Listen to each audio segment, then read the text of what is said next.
نحمده ونصلي على رسوله الكريم أما بعد فأعوذ بالله من الشيطان الرجيم بسم الله الرحمن الرحيم ضرب الله مثلا للذين كفروا امرأة نوح وامرأة لوط كانتا تحت عبدين من عبادنا صالحين فخانتاهما فلم يغنيا عنهما من الله شيئا وقيل ادخلا النار مع الداخلين صدق الله العظيم وصدق رسوله النبي الكريم ونحن على ذلك من الشاهدين والشاكرين والحمد لله رب العالمين اللهم صل على محمد وعلى آل محمد كما صليت على إبراهيم وعلى آل إبراهيم إنك حميد مجيد اللهم بارك على محمد وعلى آل محمد كما باركت على إبراهيم وعلى آل إبراهيم إنك حميد مجيد সম্মানিত মুআজ্জাজ মুহতারাম, মহান রব্বুল আলামিনের দরবারে লাখ কোটি শুকরিয়া যে আল্লাহ তাআলা আমাদেরকে কুরআনুল কারীমের এই মজলিসে বসার সুযোগ দান করেছেন। কত ভাগ্যবান আমরা যে আল্লাহ তাআলা আমাদেরকে এই মজলিসের জন্য কবুল করেছেন। সকলে অন্তরের গভীর থেকে আদায় করি আলহামদুলিল্লাহ। ভাইরা আমার, সূরাতুত তাহরিমের শেষ পর্যায়ে আজকে শেষ পর্ব হবে ইনশাআল্লাহ। এখানে আল্লাহ তাআলা চারজন নারীর কথা আলোচনা করছেন, যে চারজন নারীর দুইজন আত্মশুদ্ধি লাভ করেছিলেন আর দুইজন আত্মশুদ্ধি লাভ করেন নাই, তাদের আলোচনা করছেন। আত্মশুদ্ধি কারা লাভ করেছেন তাদের কথা বলবেন নামসহ, কারা আত্মশুদ্ধি লাভ করে নাই তাদের কপাল কিভাবে পুড়ল আল্লাহ তাআলা এই আলোচনা করবেন।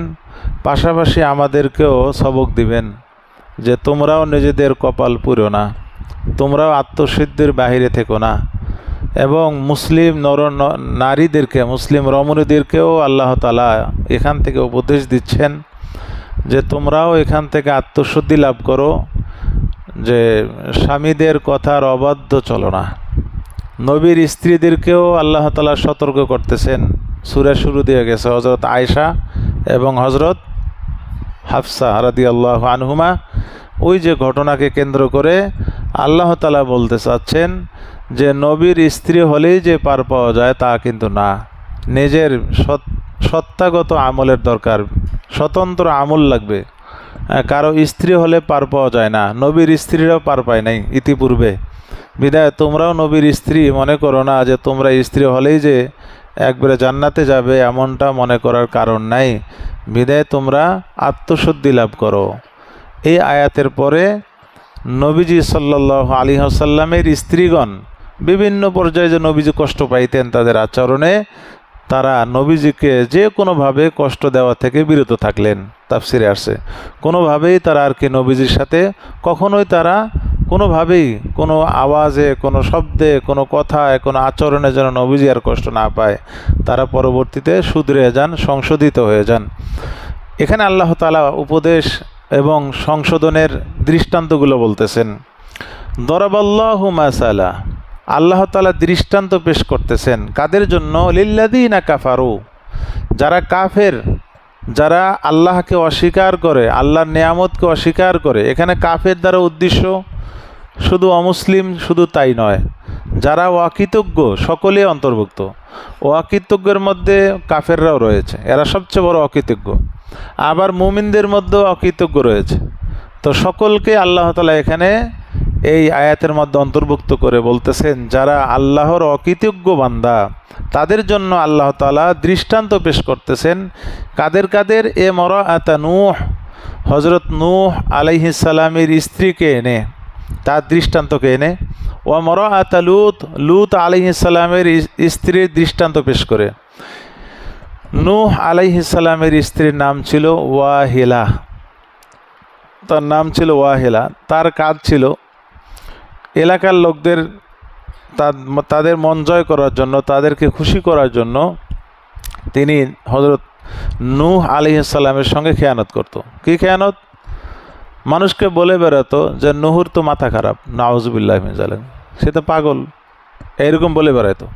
অথচ নূহ আলাইহিস সালাম কেমন ছিলেন স্ত্রী ভালোভাবে জানতেন। ওই যে মুনাফিক ছিল, যেহেতু মুনাফিক ছিল, ঘরে খুব ভালো, সামনাসামনি খুব ভালো ব্যবহার, কিন্তু বাইরে যখন যাইতো মানুষকে বলতে চাও মাথা খারাপ, তোমরা আর কথা শুনতে চাও না। শেষমেশ নূহ আলাইহিস সালাম টের পাইলেন কখন? যখন নৌকায় উঠতেছেন। যখন নৌকায় উঠতেছেন তো নূহ আলাইহিস সালাম ডাকতেছে, কিনা আসো ছেলেকে। আল্লাহ বলে খবরদার, আসবে না, সে তোমার পরিবারের না। স্ত্রীকে ডাকে যে আসো, আল্লাহ বলে হবে না, সে ছিল মুনাফিক। ছেলে বাহিরে গিয়ে আপনার বিরুদ্ধে কী করতো? কুচ্ছা রটাতো, আপনাকে পাগল বলে মানুষের সামনে আপনাকে হিও করত, ছোট করত। বিদায় এই মহিলা জান্নাতে যাবে না, এই মহিলা আজকে উদ্ধার হবে না। নূহ আলাইহিস সালামের স্ত্রী। অথচ নূহ আলাইহিস সালাম তিনি ছিলেন আল্লাহর এত মাকবুল একজন রাসূল, তিনি দিন রাত 24 ঘন্টা শুধু কাঁদতেন আল্লাহর জন্য। নূহ আলাইহিস সালামের নাম তো নূহ ছিল না, তার নাম ছিল আব্দুল গফফার। নূহ আলাইহিস সালামের নাম কি ছিল? আব্দুল গফফার। কিতাবে আসছে যে একদিন তিনি রাস্তা দিয়ে যাচ্ছেন, হঠাৎ একটা কুকুরের দেখা সামনে। কুকুরটা একটু দেখতে বিশ্রী ছিল। তো নূহ আলাইহিস সালামের মানুষের তবিয়ত যেটা হয়, বিশ্রী জিনিস একটু দেখলে একটু হাসি আসে আর কি। তো দেখে নূহ আলাইহিস সালাম একটু হেসে ফেলেছেন যে এইরকম চেহারা। তখন আল্লাহ তাআলা কুকুরের জবান খুলে দেয়। তখন কুকুর আল্লাহর নবীকে বলতেছেন যে হে আল্লাহর নবী, আমার চেহারা দেখে আপনি হাসলেন। যদিও বর্ণনারা ইসরায়েলি রবায়াত বলছে, এরা হাদিসে আসে না, ইসরায়েলি রবায়াত। বলে আপনি আমাকে দেখে হাসছেন, এই চেহারা যদি বানার ক্ষমতা আমার থাকতো তাহলে আমি তো এই কুকুর হয়ে জন্ম নিতাম না, আর এই চেহারা আমি বানাইতাম না, আমি আরও সুন্দর চেহারা বানাতাম। এটা তো বানিয়েছে আপনার আল্লাহ, আল্লাহ তাআলা বানিয়েছেন, আমার কোনো ক্ষমতা ছিল না। তা আল্লাহর বানানো এই চেহারা দেখে আপনি হাসলেন। বাস, নূহ আলাইহিস সালাম সাথে সাথে উনি বাসা ফিরে গিয়ে কান্না শুরু করলেন। 3 দিন পর্যন্ত কেঁদেছেন শুধু। এরপর আল্লাহ তাআলা জিবরিল আলাইহিস সালামকে প্রেরণ করলেন। জিবরিল আলাইহিস সালাম এসে তাকে ডাকতেছেন, ইয়া নূহ। নাম ছিল কি? আব্দুল গফফার। এই যে প্রথম তাকে ডাকলেন ইয়া নূহ, মানে হে মাতমকারী, ক্রন্দনকারী, নাওহা থেকে হে ক্রন্দনকারী। এবার যখন ক্রন্দনকারী দেখে যে জিবরিল আলাইহিস সালাম আল্লাহর পক্ষ থেকে ওহী নিয়ে আসছেন, তখন থেকে তাকে নূহ বলে ডাকা হয়। তো এইরকম একজন মর্যাদা সম্পন্ন আল্লাহর রাসূল, যার ব্যাপারে আল্লাহ তাআলা বিভিন্ন জায়গায় সাক্ষী দিয়েছেন, এরকম আল্লাহর রাসূলের ব্যাপারে স্ত্রীও জানতেন। কিন্তু ওই যে মুনাফিকের তো কি নাই, কোনো ধর্ম নাই। তো এইরকমই এই মুনাফিক ছিল তার স্ত্রী। তার দৃষ্টান্ত বলতেছেন যে তার স্বামী নবী হওয়ার পরেও কি হয় নাই, কোনো লাভ হয় নাই, জান্নাতে যাওয়ার কোনো সুযোগ নাই। দুনিয়াতেও শাস্তি, আখেরাতেও শাস্তি পেয়েছে। বিদায় নিজের স্বামী দিনদার হলে যে স্ত্রী কই যাবে, জান্নাতে যাবে, এটা অসম্ভব। এই জন্য দিনদার পুরুষের স্ত্রীদেরকে বলা হচ্ছে যে তোমার স্বামী নামাজি, 5 ওয়াক্ত নামাজ আফতাবুদ্দিনে এসে পড়ে, আর মনে করলা যেহেতু আমার স্বামী কামাই করতেছে না আমল, আমার স্বামী হলেই না, তাই সে আমাকে সুপারিশ করে নিয়ে যাবে। অসম্ভব, এটা সম্ভব নয়। স্বামীর আমলে কখনো স্ত্রী কী পাবে না, পার পাবে না, যদি স্ত্রী কি না থাকে, আমল যদি না থাকে। আল্লাহ তাআলা এই সবকটা আমাদেরকে দিচ্ছেন, আমাদের মা বোনদেরকে আল্লাহ তাআলা দিচ্ছেন। এরপরে বলতেছেন ওয়া মরাআতা লূত, লূত আলাইহিস সালামের স্ত্রী। লূত আলাইহিস সালামের স্ত্রীও ছিল কাফের, সেও ছিল মুনাফিক। কেমন ছিল লূত আলাইহিস সালামের স্ত্রী? ওই যে লূত, কওমি লূত, তারা কি করতো? সুন্দর সুন্দর ছেলেদেরকে পাইলে কি করতো? তারা বলৎকার করতো, বলৎকার করতো। এই খারাপ অভ্যাসটা তাদের ভিতরে ছিল। তারা মেয়েদের প্রতি তাদের আগ্রহ ছিল না, হ্যাঁ, তাদের টান ছিল ছেলেদের প্রতি, ছেলে ছেলে, যেটা সমকামিতা বলা হয়। তো নূহ আলাইহিস সালাম বারবার তাদেরকে বুঝিয়েছেন যে এইগুলো হারাম, এর শাস্তি অনেক, কি দুনিয়াতেও শাস্তি, আখিরাতেও শাস্তি। আমাদের মাযহাবে বলৎকারের শাস্তি হলো যে এটা জেনার চেয়েও বড় শাস্তি। কিসের চেয়েও? কি শাস্তি? সরকারিভাবে শাস্তি, সেটা হলো পাহাড়ের চূড়ায় তুলে একবারে ওখান থেকে ছেড়ে দেবে, সে ওখান থেকে পড়তে পড়তে যেন মরে যায়। তাহলে বলেন জেনার শাস্তি হচ্ছে কঠিন না? জেনার শাস্তি কি? তাকে নগদ ফাঁসি দেওয়া, কিন্তু তার শাস্তি কি? যেন সারা দুনিয়ার লোক দেখে যে চরম কি একটা অন্যায় করেছে। এটা হলো বলৎকারের শাস্তি, এটা হলো সমকামিতার শাস্তি। নূহ আলাইহিস সালাম তার উম্মতদেরকে অনেক বুঝিয়েছে, তারা মানে নাই। তো এই যে নূহ আলাইহিস লূত আলাইহিস সালামের স্ত্রী কি করতেন? তার কাজ ছিল কোনো মেহমান যদি হজরত লূত আলাইহিস সালামের বাসায় আসতো, সুন্দর মেহমান, তখন তিনি দিনের বেলায় আসলে কি করতো?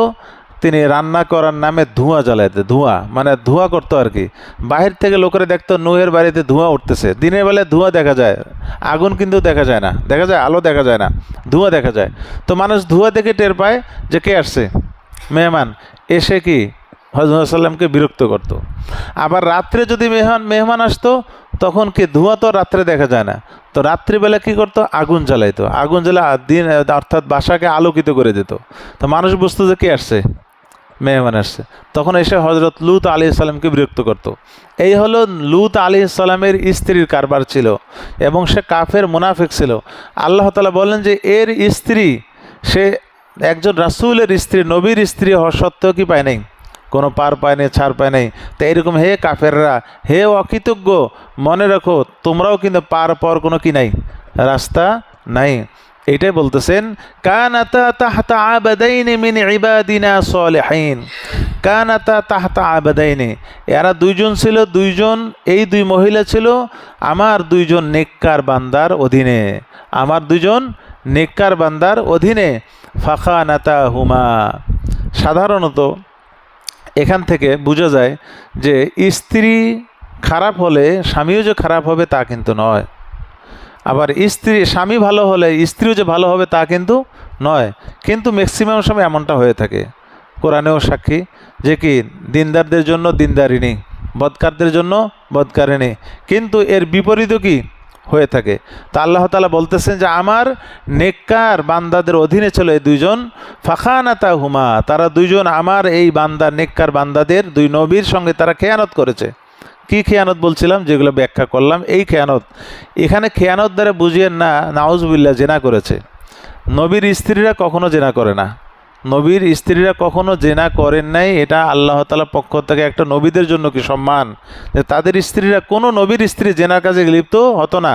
কিন্তু তারা খেয়ানত করার অর্থ হলো জেনা নয়, কি এই যে নবীর বিরুদ্ধে কি তারা রটাইতো বিভিন্ন, এটা এখানে বোঝানো হচ্ছে। ফালাম ইউগনিয়া আনহুমা মিনাল্লাহি শাইআ, বলে আমার ওই দুই নবী কোনো উপকার করতে পারলো না, আনহুমা তাদের দুইজনকে, দুই বিবিকে, মিনাল্লাহ আল্লাহর শাস্তি থেকে, শাইআ বিন্দু মাত্র উপকার করতে পারলো না, বিন্দু মাত্র উপকার করলো না তাদেরকে শাস্তি থেকে বাঁচানোর ক্ষেত্রে। হ্যাঁ, আমার নবীও বাঁচাতে পারলো না। ওয়াকিলা দুখুলান নার মা'আদ দাখিলিন, তাদের মৃত্যুর সময় তাদেরকে বলা হয়েছে কি যে তোমরা প্রবেশ করো। হ্যাঁ, কোথায় প্রবেশ করো? আর নার, জাহান্নামের আগুনে, মা'আদ দাখিলিন প্রবেশকারীদের সাথে, যারা জাহান্নামে প্রবেশ করতেছে তাদের সাথে এই তোমরা নবীর স্ত্রী হওয়া সত্ত্বেও কোথায় প্রবেশ করো? জাহান্নামেই প্রবেশ করো, তোমাদের কোনো কি নাই, ক্ষমা নেই।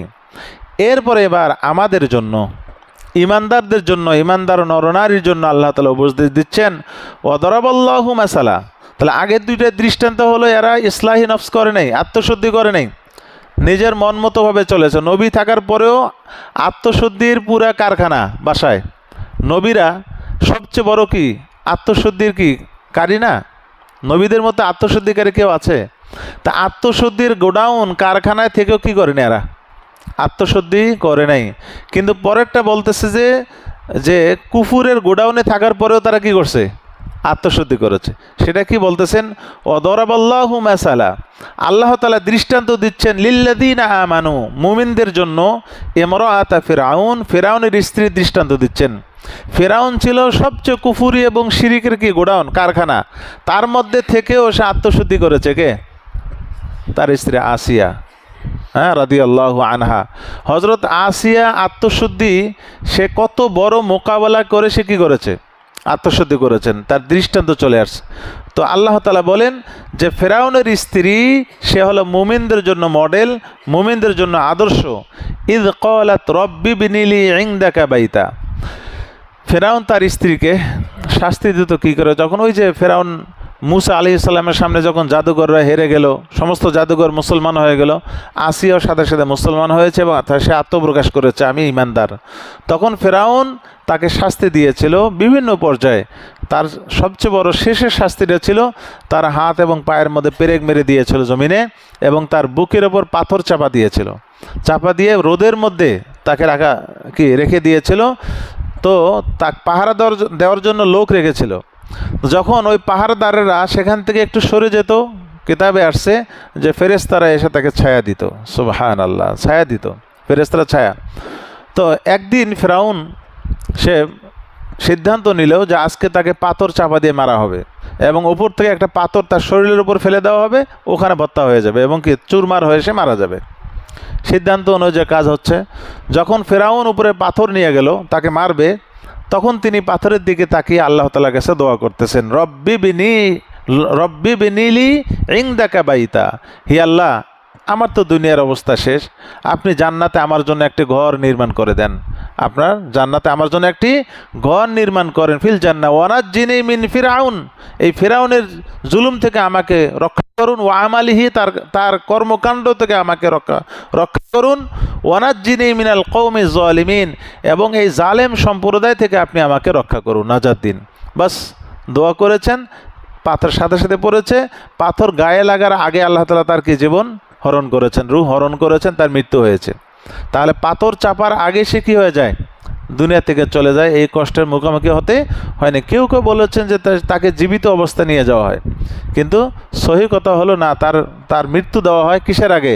পাথর চাপা পড়ার আগে আল্লাহ তাআলা তাকে মৃত্যু দেন। এবং তাফসিরে জালালাইনে উল্লেখ করেছেন যে তাকে মৃত্যুর আগে জান্নাতের ওই কক্ষটা তাকে দেখানো হয়েছিল, জান্নাতের ওই কক্ষ দেখানো হয়েছিল। সুবহানাল্লাহ। এবং ওইটি দেখে তার এই জুলুম আর অত্যাচার, নির্যাতন, নিপীড়ন, এইগুলো তিনি হালকা মনে করেছিলেন। এগুলো মনে করেছেন এগুলো কিছুই না, এগুলো কিছুই না। কেননা সে জান্নাতে কি দেখতে পাচ্ছে? ঘর দেখতে পাচ্ছিলেন। তো আল্লাহ তাআলা তার দোয়া কবুল করলেন এবং কোথায় চলে গেলেন? জান্নাতে। দেখুন যে কাফেরের ঘরে থেকেও আত্মশুদ্ধি করলেন। কাফেরের ঘরে থেকেও কি করা যায়? আত্মশুদ্ধি করা যায়। স্বামী যদি বদ্দিন হয়, আছে না অনেক বাসায় স্বামীরা অনেক বদ্দিন, স্ত্রী কিন্তু কি খুব আমলওয়ালা আছে, অনেক বাসা বাড়িতে আছে যে স্বামী একেবারে জুয়া খেলে, নেশা করে, নামাজ পড়ে না, কিচ্ছু করে না। স্ত্রী অনেক চেষ্টা করে তাকে তাবলিগে পাঠানোর জন্য, স্ত্রী অনেক চেষ্টা করে হুজুরের কাছে পাঠানোর জন্য, অনেক চেষ্টা করে কি তাকে দিনের পথে আনার জন্য, স্বামী এগুলোর ধার ধারে না, স্ত্রী কিন্তু অনেক নামাজি। আছে না এরকম? আছে। তো এইরকম মোকাবেলা করে দিনের মধ্যে থাকা অনেক বড় প্রশংসার কি যোগ্য, যে প্রশংসা আল্লাহ তাআলা কার করতেছেন? হযরত আসিয়া রাদিয়াল্লাহু তাআলা আনহার আল্লাহ তাআলা করতেছেন। এরপর আল্লাহ তাআলা দৃষ্টান্ত দিচ্ছেন ওয়ামারিয়ামা বানাতা ইমরান, ইমরানের মেয়ে মারিয়ম, হযরত ঈসা আলাইহিস সালামের মা, ঈসা আলাইহিস সালামের মা আত্মশুদ্ধি করেছিলেন। আত্মশুদ্ধি করার কারণে তার কী লাভ হয়েছে? তার লাভ, হযরত আসিয়ার লাভ কী ছিল? আত্মশুদ্ধির কারণে দুনিয়াতে থেকে কি দেখেছিলেন? জান্নাত দেখেছেন। আর মরিয়ম আত্মশুদ্ধি করার কারণে তিনি দুনিয়াতে থেকে নবীর মা হতে পেরেছিলেন। কী হতে পেরেছিলেন?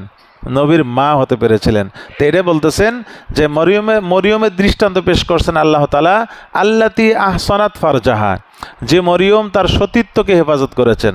সতীত্ব হেফাজত করেছেন বলে ইহুদিদেরকে আল্লাহ তাআলা কী করলেন? প্রত্যাখ্যান করলেন। ইহুদিদের চিন্তা, ইহুদিরা মনে করেছিল নাউজুবিল্লাহ মরিয়ম কি করেছে? জেনা করেছে, জেনার কারণে ঈসা আলাইহিস সালামের জন্ম হয়েছে। এই জন্য মরিয়ম আলাইহিস সালামের ছেলে ঈসাকে ইহুদিরা দেখতে পারে না।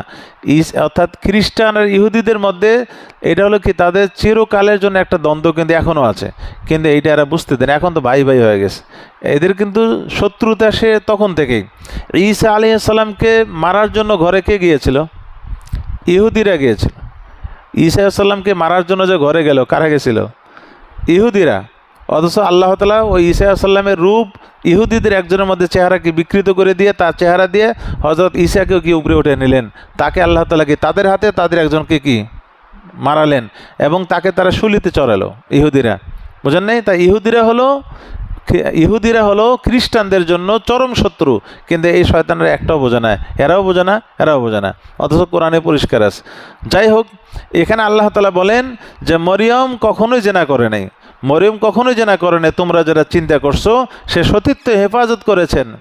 ফানাফাখনা ফীহি মির রূহিনা, মরিয়মের আঁচলের মধ্যে আমার রূহ আমি কি করে দিয়েছি, ফু দিয়েছি। আঁচলের মধ্যে জিবরিল আলাইহিস সালাম এসে হযরত মরিয়মের আঁচলের মধ্যে ফু দেয়। কিসের ফু? আল্লাহ তাআলার সৃষ্টি যে রূহ ছিল, কিসের রূহ? ঈসা আলাইহিস সালামের রূহ। ঈসা আলাইহিস সালামের রূহটা কোথায় দেন? মরিয়মের আঁচলে দেন। এইটা তার জরায়ুতে চলে যায়, জরায়ু থেকে বাচ্চা ধারণ করে কাকে? ঈসা আলাইহিস সালামকে। এরপরে কি ঈসা আলাইহিস সালামের জন্ম হয়। লম্বা আলোচনা সূরা মরিয়ম যখন আসবে তখন বিস্তারিত ঘটনা আমি বলবো ইনশাআল্লাহ। তো আল্লাহ তাআলা বলেন ফানাফাখনা ফীহি মির রূহিনা ওয়া সাদ্দাকাত বিকালিমাতিহি, এবং সে তার রবের কালিমা আর রবের নিদর্শনাবলী কালিমা বলি সে সত্যায়ন করেছে এই মরিয়ম। ওয়া কুতুবিহি, এবং তার রবের কিতাবাদির উপর সে ঈমান এনেছে, সত্যায়ন করেছে। ওয়া কানাত মিনাল কানিতিন, এবং এই মরিয়ম ছিল অনুগত, একজন অনুগতা বান্দি। সে কি আল্লাহ তাআলার অনুগত ছিল, অর্থাৎ আল্লাহ তাআলার সমস্ত ইবাদত কাজে কর্মে কি ছিল, তার আল্লাহর নির্দেশনার উপর সে কাজ করত এবং কি কর্ম করতেন কে? মরিয়ম আলাইহিস সালাম। তা আল্লাহ তাআলা এখানে বলতেছেন যেরকম ঈমানদারদের হওয়া উচিত, কেমন হওয়া উচিত বলে এই দুই মহিলার মতো। তো আল্লাহ তাআলা নবীজি রমণীদেরকেও ইঙ্গিত করে বলতেছেন যে তোমরাও কার মতো হয়ে যাও, যে এখানে কাফেরদের অধীনে থাকার পরেও আসিয়া যদি কি করতে পারে, জান্নাত লাভ করতে পারে, তাহলে তোমরা নবীর অধীনে থেকে কেন পারবে না? সে যদি কাফেরের অধীনে থেকে আত্মশুদ্ধি লাভ করে যদি জান্নাত লাভ করতে পারে, তাহলে তোমরা নবীর স্ত্রী হওয়ার পরেও কেন তোমরা এটাকে, এই ধৈর্য কেন ধারণ করতে পারতেছো না? এটা তোমাদের পারতেই হবে। এই নসিহত শোনার পর আম্মাজন তারা সকলে কী হয়ে গেলেন? আগের সমস্ত ত্রুটি বিচ্ছুতি থেকে তারা ফিরে আসলেন এবং নবীজির, অর্থাৎ তাদের সারা জীবন তারা নবীজির সঙ্গে বসবাস করলেন। কিসের অনুযায়ী? শরীয়ত অনুযায়ী, সুন্নতিভাবে, কোনোভাবে নবীজিকে কষ্ট দেন নেই। তো এখানে যে বিষয়টা, এখানে আল্লাহ তাআলা বোঝাচ্ছেন আত্মশুদ্ধি, আমাদের আত্মশুদ্ধির কথা বলতেছেন। এখানে আত্মশুদ্ধির দুটি দৃষ্টান্ত নবীজি সাল্লাল্লাহু আলাইহি ওয়াসাল্লাম বলেছেন যে আল্লাহ তাআলা পৃথিবীতে অনেক কামেল পুরুষ প্রেরণ করেছেন। আমরা বলি না কামেল পীর, কামেল ব্যক্তি। তো নবীজি বললেন যে এরকম অনেক কামেল পুরুষ আল্লাহ তাআলা পাঠিয়েছেন। যেমন সমস্ত নবীরা কামেল ছিলেন, সমস্ত নবী রাসূল কামেল, এবং আল্লাহর ওলি যারা তারাও কি কামেল। তা আল্লাহর নবী বলেন যে অনেক কামেল পুরুষ আল্লাহ তাআলা পাঠিয়েছেন, এটা তো আমরা সকলে জানি। কিন্তু পৃথিবীতে আল্লাহ তাআলা 4 জন কামেল মহিলা প্রেরণ করেছিলেন। কয়জন? 4 জন কামেল মহিলা। একজন হলেন হজরত আসিয়া রাদিয়াল্লাহু আনহা, আর একজন হলেন হজরত মারিয়াম রাদিয়াল্লাহু আনহা, আর একজন হলেন হজরত খাদিজাতুল কুবরা রাদিয়াল্লাহু আনহা, আর একজন হলেন হজরত ফাতিমাতুজ জাহরা রাদিয়াল্লাহু আনহা। এই 4 জন নারী, 4 জন রমণী আল্লাহ তাআলা পৃথিবীতে কী হিসেবে পাঠিয়েছিলেন? কামেল নারী হিসেবে প্রেরণ করেছিলেন। বাকি যত নারী রয়েছে কোনো না কোনো কি আছে? ত্রুটি বিচ্ছুতি আছে, কিন্তু এনাদের মধ্যে আল্লাহ নবী সাক্ষী দিলেন যে এরা ছিলেন কি কামেল বান্দি আল্লাহ তাআলার। এবার আসুন আত্মশুদ্ধি। আত্মশুদ্ধির কারণে আল্লাহ তাআলা কোরআনে কি করেছেন? তাদের সুনাম করেছেন। আত্মশুদ্ধি না থাকার কারণে কোরআনে তাদের বদনাম করেছেন। এখন আসলে আত্মশুদ্ধি কিভাবে করব? আত্মশুদ্ধির মূলনীতি হলো মূলত 5টি, মনে রাখবেন। 5টি জিনিস যদি আমাদের ভিতরে থাকে তাহলে আমাদের আত্মশুদ্ধি করা একেবারেই সহজ। তাহলে আল্লাহর প্রশংসিত বান্দা হিসেবে আমরা কি হব? বিবেচিত হব। তার মধ্যে একটি হলো তাকওয়াল্লাহ, আল্লাহর তাকওয়া অর্জন করা। আল্লাহর কি অর্জন করা? তাকওয়া, আল্লাহর ভয়, আল্লাহর ভালোবাসা লালন করা, ধারণ করা, এইটা হলো তাকওয়া। তাকওয়াল্লাহ ফি সিররি ওয়াল আলান, গোপনে আল্লাহকে ভয় করা, প্রকাশ্যে আল্লাহকে ভয় করা। এমন না যে প্রকাশ্যে কি আল্লাহকে ভয় করতেছি কিন্তু গোপনে আর কি করি না, এগুলো লেহাজ করি না, কে সমস্যা নেই, চলতেছে গুনার কাজ, এমন না করা। প্রকাশ্যে গোপনে আল্লাহকে কি করা, ভয় করা। সর্ব অবস্থায় মনে করা যে আল্লাহ তাআলা আমাকে দেখতে পাচ্ছেন, যেখানে থাকেন না কেন, যেখানে থাকি না কেন, এইটা কল্পনায় থাকতে হবে যে আল্লাহ তাআলা আমাকে দেখতে পাচ্ছেন। যে আনতা আবুদুল্লাহ কাআন্নাকা তারা, নবীজি বলেছেন তুমি এমনভাবে ইবাদত করো যে আল্লাহ তাআলা তোমাকে দেখতে পাচ্ছেন। তুমি আল্লাহ তাআলা সেজদা দিচ্ছ, আল্লাহ তাআলার রহমত দিয়ে তোমাকে বেষ্টন করে ফেলেছে। এইরকম কি করতে হবে, সেজদাটা এমন হতে হবে। হ্যাঁ, সেজদা তাহাজ্জুদের সময় অন্ধকারে উঠেছি, কেউ জানে না, হ্যাঁ, পাশের বিবিও জানে না যে আমি উঠে কি করেছি, তাহাজ্জুদ পড়েছি। এমন যদি হয় তাহলে এইটা হবে কি সবচেয়ে বড় তাকওয়া, যে বিবি পর্যন্ত জানলো না। হ্যাঁ, এমন যদি হয় যে বিবি ডাকতে বলেছে আমাকেও ডাকিও, তখন আবার না ডেকে একাকি পড়তে চায় না, তখন বিবিকেও ডাকবেন। আর যদি বিবি বলে না আমি তাহাজ্জুদ পড়তে পারবো না, তখন এমনভাবে উঠেছেন যে বিবিও টের পেল না, ঘুমের ডিস্টার্ব দেওয়া যাবে না। হ্যাঁ, নফল নামাজ কিন্তু এইটার জন্য আরেকজনকে ডিস্টার্ব করা সম্পূর্ণ নিষেধ। নবীজি সাল্লাল্লাহু আলাইহি ওয়াসাল্লাম আস্তে করে উজু করে এসে নামাজ পড়তেন তাহাজ্জুদ। হযরত আয়েশা বলেন যে আমি তো ঘুমিয়ে থাকতাম, টের পাইতাম না। তো নবীজি যখন সেজদা যাইতেন আমাকে একটু হালকা চিমটি মারতেন পায়ে, আমি পা সরাই দিতাম, নবীজি সেজদা দিতেন। হ্যাঁ, সেজদা দিতেন। তাহলে হযরত আয়েশাও ঘুমিয়ে থাকতেন নবীজির কিসের সময়, তাহাজ্জুদের সময়। তো নবীজি সাল্লাল্লাহু আলাইহি ওয়াসাল্লাম তাহাজ্জুদ কখন পড়তেন, বলে সারা রাত তাহাজ্জুদ পড়তেন। ঘুমাইতেন কখন, সারা রাত ঘুমাইতেন। এটা কেমন কথা, নবীজি কি সারা রাত ঘুমাইতেন, আবার কি সারা রাত, মানে তিনি দফায় দফায় উঠে উঠে কি করতেন, নামাজ, ওই 2 রাকাত 4 রাকাত পরে আবার ঘুম, আবার কিছুক্ষণ ঘুম থেকে উঠে আবার উজু করে এসে কী করতেন, আবার কখনো উজু ছাড়া নামাজ পড়তেন। কেন, ওনার ঘুমটা ওইরকম আমাদের মতো কী ছিল না, গভীর ছিল না, বিদায় ওই উজু দিয়ে তিনি নামাজ পড়তেন। ওই উজু দিয়ে কী পড়তেন। হজরত আয়েশা বলেন যে একদিনের কথা, দেখলাম যে নবীজি সাল্লাল্লাহু আলাইহি ওয়াসাল্লাম উজু করে আসলেন, ভালো কথা, এসে তাহাজ্জুদ 4 রাকাত পরে ঘুমিয়ে গেলেন। একবারে নাক দিয়ে আওয়াজ হচ্ছে, ঘুম আওয়াজ করে না ঘুমাচ্ছে, আমরা নাক ডেকে না, তো নবীজিও নাক ডেকে আওয়াজ করতে ঘুমাচ্ছেন। ঘুম থেকে উঠে আবার 4 রাকাত পড়লেন, আমি কিছু বলি নেই, পড়েন আল্লাহ। এই 4 রাকাত পরে আবার ঘুমালেন, ঘুম থেকে আবার না, ঘুমের মধ্যে আবার নাক ডাকতেছেন, নাক ডেকে ঘুম থেকে উঠলেন, ঘুম থেকে উঠে আবার 4 রাকাত পড়লেন, ভালো কথা। এবার আবার ঘুমিয়েছেন, ঘুমে আবার নাক ডাকতেছেন। এবার ওইটা তিনি বিতির নামাজ পড়বেন, কি পড়বেন, আমার আর কি হয় না, সহ্য হয় নাই। নবীজিকে বললাম ইয়া রাসূলুল্লাহ, আপনি নফল নামাজ ধরলাম পড়ছেন, মাঝখানে উজু করছে, ঘুমাইছেন, তাতে কিছু বলি নেই, এন ওয়াজিবের মতো একটা আমল সেটাও কি আপনি উজু ছাড়া করবেন, বুঝেন নাই, মানে তার কৌতূহল থেকে। নফল নামাজ নাইলে আপনি ঘুম থেকে উঠে উঠে পড়ছেন, কিন্তু এখন তো বিতির নামাজ, গুরুত্বপূর্ণ একটা নামাজ, আপনি এটাও কি ঘুম থেকে উঠে পড়বেন, উজুটা করা যায় না। নবীজি বললেন যে আয়েশা, নবীরা কখনো ঘুমায় না, নবীরা কখনো ঘুমায় না, তোমাদের কি সব কিছু ঘুমিয়ে যায়, নবীদের চোখ কি বন্ধ হতে পারে, কলব কি করে না, ঘুমায় না। তার মানে নবীদের দিল কি থাকে, জাগ্রত থাকে। এই জন্য ঘুম এটা উজু নষ্ট হওয়ার কারণ, ঠিক আছে, এটা নবীদেরও উজু নষ্ট হওয়ার কারণ, কিন্তু নবীরা যে মাঝখানে ঘুমাইতেন, এই ঘুমের মধ্যে এত গভীর ঘুমাতেন না, যার কারণে কি হয়ে যায়, ঘুম নষ্ট, এত উজু নষ্ট হয়ে যায়। কিন্তু নবীজি যখন লম্বা ঘুমাতেন তখন আবার উঠে কী করতেন, যখন এশার পরে যে ঘুমাতেন, ঘুম থেকে উঠে কিন্তু উজু ছাড়া কী করতেন না, তাহাজ্জুদ পড়তেন না, উজু করে তারপর তাহাজ্জুদ, তারপরে গিয়ে পরে তাহাজ্জুদের মাঝখানে ঘুমাতেন, আর কি করতেন না, উজু করতেন না। বোঝা গেল ঘুম এটা উজু নষ্টের কারণ, আমাদের জন্য যেরকম নবীদের জন্য সেই রকমই একই, কিন্তু পার্থক্য হলো মাঝখানে যে নবীরা ঘুমাচ্ছেন এই ঘুমের মধ্যে তাদের কি নষ্ট হয় না, উজু নষ্ট হয় না, কেননা তাদের দিল জাগ্রত থাকে। এবার আসুন, এই হলো তাকওয়া। 2 নম্বর হলো তাসাউফ, অর্থাৎ ইসলাহে নফস, আত্মশুদ্ধির জন্য 2 নম্বর যেটা কাজ করবেন, ইত্তিবাউস সুন্নাহ, নবীজির সুন্নতকে অনুসরণ করা, নবীজির সুন্নতকে অনুসরণ করা, ফিল আকওয়ালি ওয়াল আফআলি, সমস্ত কাজের মধ্যে নবী যে কাজগুলো করেছেন সেগুলো করার চেষ্টা করা, নবী যে কথাগুলো বলেছেন সেই কথাগুলো মানার চেষ্টা করে। নবীজি সাল্লাল্লাহু আলাইহি ওয়াসাল্লাম কথা বলেছেন কি, ইন্নামাল আমালু বিন্নিয়াত, সমস্ত আমলের সব নির্ভর করে কিসের উপর, নিয়তের উপর। এটা নবীজি বলেছেন, বাস আমরা নিয়ত করে কি করব, নেক আমল করব, সব নেক আমল নিয়ত দিয়ে করতে হবে। এরপরে নবীজি সাল্লাল্লাহু আলাইহি ওয়াসাল্লামের আফআল, কাজ, যেমন মনে করুন সেজদা করতে বলেছেন আল্লাহ তাআলা, সেজদা কেমনে করব, নবীজি দেখে তো আমরা সেজদা করছি না, নবীজি সাল্লাল্লাহু আলাইহি ওয়াসাল্লাম কেমনে সেজদা করেছেন তিনি দেখিয়েছেন, রুকু কেমনে করেছেন নবীজি কাজের মাধ্যমে দেখিয়েছেন, হ্যাঁ, নবীজি হজ পালন কেমনে করছেন তিনি কাজের মাধ্যমে দেখিয়েছেন। তো এই সমস্ত নবীজির কাজ কর্মে কথা এগুলোর মধ্যে কি করা, অনুসরণ করা। 3 নম্বর হলো যে নিজের আত্মশুদ্ধির জন্য আল ইরাজ ও আনিল খালক, মানুষ থেকে নিজেকে কি করা, বিমুখ, অর্থাৎ আল্লাহর মাখলুক থেকে নিজেকে বিমুখ করে রাখা, মানুষের প্রতি লোভ না করা, সম্পদের প্রতি লোভ না করা, মানুষের দিকে মুখাফিকি না হওয়া, একমাত্র মুখাফিকি কার দিকে হওয়া, আল্লাহর দিকে হওয়া। কোনো কিছু প্রয়োজন কার কাছে চান, আল্লাহর কাছে চান। এইটা হলো কি আল ইরাজ আনিল খালক।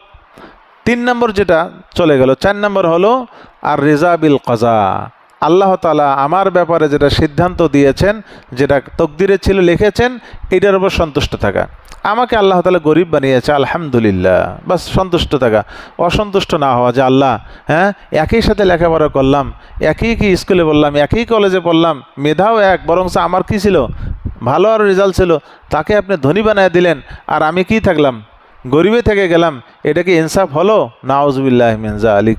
এই যে আল্লাহর কজার ওপর, আল্লাহর ফায়সালার ওপর কি থাকা হলো না, সন্তুষ্ট থাকা হলো না, এমনটা না করা, বরঞ্চ যে অবস্থাতে রাখুক আল্লাহ তাআলা আমাকে, এটার উপর কি থাকা, সন্তুষ্ট থাকা, যে আল্লাহ আপনি যেভাবে রেখেছেন আলহামদুলিল্লাহ, আপনার শুকরিয়া আদায় করছি।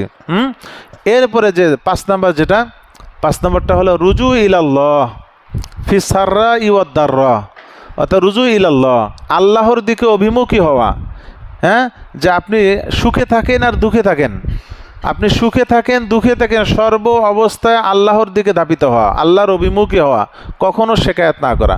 যখন আল্লাহ তাআলা সুখে রাখবেন, সাথে সাথে শুকরিয়া আদায় করেন আলহামদুলিল্লাহ। হ্যাঁ, যখনই আল্লাহ তাআলা কোনো কষ্টে রাখবেন আপনাকে, তখন আপনি সবর করেন, ধৈর্য ধারণ করেন, অস্থির হওয়া যাবে না। এইটার নামে হলো রুজু ইলাল্লাহ। আর রুজু ইলাল্লাহি ফি সাররাই ওয়াদ দাররা, এই 5টি মূলনীতি যদি আমাদের মধ্যে আমরা ধারণ করতে পারি, তাহলে আমাদের ইসলাহ, আমাদের আত্মশুদ্ধি একেবারে সোজা, একেবারে সহজ। আপনি গোপনে থাকেন, প্রকাশ্যে থাকেন, একাকী থাকেন, লোকালয়ে থাকেন, দেখবেন যে আপনার সামনে আল্লাহ তাআলা কি, আল্লাহ তাআলার বিধান ভাসতেছে, মনে হচ্ছে আল্লাহ তাআলাকে আপনি দেখতে পাচ্ছেন, আপনি মনে করতেছেন আল্লাহ আমাকে দেখছে, তখন গুনাহ থেকে অটোমেটিকলি আল্লাহ তাআলা আপনাকে আমাকে হেফাজত করবেন। আল্লাহ তাআলা আমাদেরকে নিজেদের আত্মশুদ্ধি করার তৌফিক দান করেন। 28 পারা শেষ হয়ে গেল আলহামদুলিল্লাহ। তাহলে আমাদের 28, 29, 30 3 পারা শেষ হলো। এখন আগামী সপ্তাহে থেকে আমি চাচ্ছি প্রথম পারা থেকে, কি বলেন, প্রথম পারা থেকে আমরা কি তাফসির আসি? হ্যাঁ, তাহলে ইনশাআল্লাহ প্রথম পারা থেকে তাফসির হবে আগামী সপ্তাহ থেকে। শেষের 3 পারা আমাদের হয়ে গেল, হেফজখানা যেরকম শেষের 3 পারা আগে মুখস্থ করায়, তারপরে কোথা থেকে, শুরুর থেকে। তা আমরাও ওই স্টাইলে কি তাফসির করতেছি। শেষের 3 পারা তাফসির হয়ে গেল, এখন আমরা কি শুরুর থেকে শুরু করব, শুরুর থেকে একবারে 27 পারা সহ ইনশাআল্লাহ আমরা তাফসির করব। এবং এই তাফসিরে বসার চেষ্টা করবেন যতদিন হায়াতে আছেন। হ্যাঁ, যদি এই অবস্থায় দুনিয়া থেকে চলে যাই, আল্লাহ তাআলাকে বলা যাবে যে আল্লাহ আমি এখনও কোরআনের ছাত্র আছি, আমি এখনও কিসের ছাত্র, কোরআনের ছাত্র। তো ছাত্রদেরকে তো আপনি তলেবে ইলম, কোরআনের তলেব যারা, তাদেরকে তো আরও আগে আপনি কি করার কথা, ক্ষমা করে দেওয়ার কথা। তো এই ওসিলে কি ক্ষমা করা যায় না? তাহলে দেখবেন যে আল্লাহ তাআলা অবশ্যই কী করে দেবেন, আমাদেরকে ক্ষমা করে দেবেন। আল্লাহ তাআলা আমাদের সকলকে আখিরাতের পুঁজি হিসেবে তাফসিরুল কোরআনকে কবুল করে নেন, আমাদের সকলকে আত্মশুদ্ধির তৌফিক দান করেন। দরুদ শরীফ পড়ি। اللهم صل وسلم وبارك على محمد وعلى آله وأصحابه أجمعين. الحمد لله رب العالمين، والصلاة والسلام على أشرف الأنبياء والمرسلين وعلى آله وأصحابه أجمعين. ربنا ظلمنا أنفسنا وإن لم تغفر لنا وترحمنا لنكونن من الخاسرين. ربنا هب لنا من أزواجنا وذرياتنا قرة أعين واجعلنا للمتقين إماما. اللهم إنك عفو كريم تحب العفو فاعف عنا. يا حي يا قيوم برحمتك نستغيث، أصلح لنا شأننا كله ولا تكلنا إلى أنفسنا طرفة عين. رب ارحمهما كما ربياني صغيرا. رب ارحمهما كما ربياني صغيرا. رب ارحمهما كما ربياني صغيرا. سبحان ربك رب العزة عما يصفون وسلام على المرسلين والحمد لله رب العالمين.